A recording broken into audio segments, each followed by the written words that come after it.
હિંમતનગરમાં પણ વરસાદી પાણી ભરાવાની વર્ષો જૂની સમસ્યા જેમની તેમ જોવા મળી।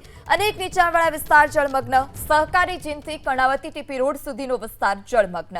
20 સોસાયટીઓમાં જળનો જમાવડો જોવા મળ્યો। સામાન્ય વરસાદમાં પાણી ભરાતા લોકોને હાલાકી વેઠવાનો પણ વારો આવ્યો છે।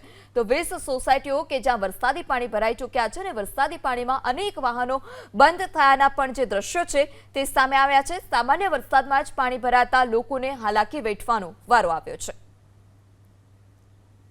હવામાન વિભાગની આગાહી વચ્ચે સાબરકાંઠા જિલ્લામાં સર્વત્ર વરસાદ વહેલી સવારથી જ નોંધાઈ રહ્યો છે। જે પ્રકારે દ્રશ્યોમાં જોઈ શકાય છે તે પ્રમાણે જે આ વરસાદ છે તે વરસાદ વરસ્યો હતો, જેને લઈને હિંમતનગર શહેરના જે નીચાણવાળા વિસ્તારો છે તે નીચાણવાળા વિસ્તારોમાં પાણી ભરાવાના બનાવો સામે આવ્યા હતા। જે પ્રકારે હાલ દ્રશ્યોમાં જોઈ શકાય છે તે આ હિંમતનગર શહેરના સહકારી જીન નજીકથી આ જે ટીપી રોડ છે, સગુન ટીપી રોડ પસાર થઈ રહ્યો છે, તે ટીપી રોડ પર ઢીંચણસમા પાણી ભરાઈ ચૂક્યા છે। વારંવાર સ્થાનિકો દ્વારા પાલિકા પ્રશાસનને રજૂઆત કરવા છતાં પાલિકા પ્રશાસન દ્વારા કોઈ યોગ્ય કાર્યવાહી કરવામાં ન આવતી હોવાના કારણે આ સ્થિતિનું નિર્માણ થતું હોય છે। આ ટીપી રોડ પરથી પસાર લગભગ 20 જેટલી જે સોસાયટીઓ આવેલી છે તે સોસાયટીઓના લોકો આ જ ટીપી રોડ પરથી પસાર થતા હોય છે, કારણ કે આ ટીપી રોડ મુખ્ય રસ્તો છે। જે ટીપી રોડ છે તેના પર જ ઢીંચણસમા પાણી ભરાઈ ચૂક્યા છે। બંને તરફ જોઈ શકાય છે જે પ્રકારે જે સરોવર હોય તેવા દ્રશ્યો અત્યારે હાલ સર્જાયા છે। વારંવાર સ્થાનિક લોકો દ્વારા સ્થાનિક પ્રશાસન એટલે કે પાલિકાને રજૂઆત કરવામાં આવતી હોય છે,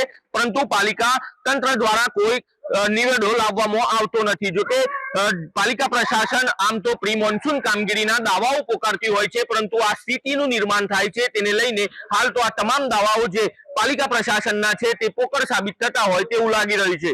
ભારે હાલાકી વચ્ચે જે સ્થાનિકો છે તે સ્થાનિકો આ રસ્તા પરથી પસાર થવા માટે મજબૂર બનતા હોય છે, પરંતુ હાલ આ પાણીના કોઈ નિકાલની વ્યવસ્થા ન કરવાના કારણે સ્થાનિકો હાલ તો પાલિકા પ્રશાસન પર રોષ ઠાલવી રહ્યા છે। દર્શન પટેલ, એબીપી અસ્મિતા, સાબરકાંઠા।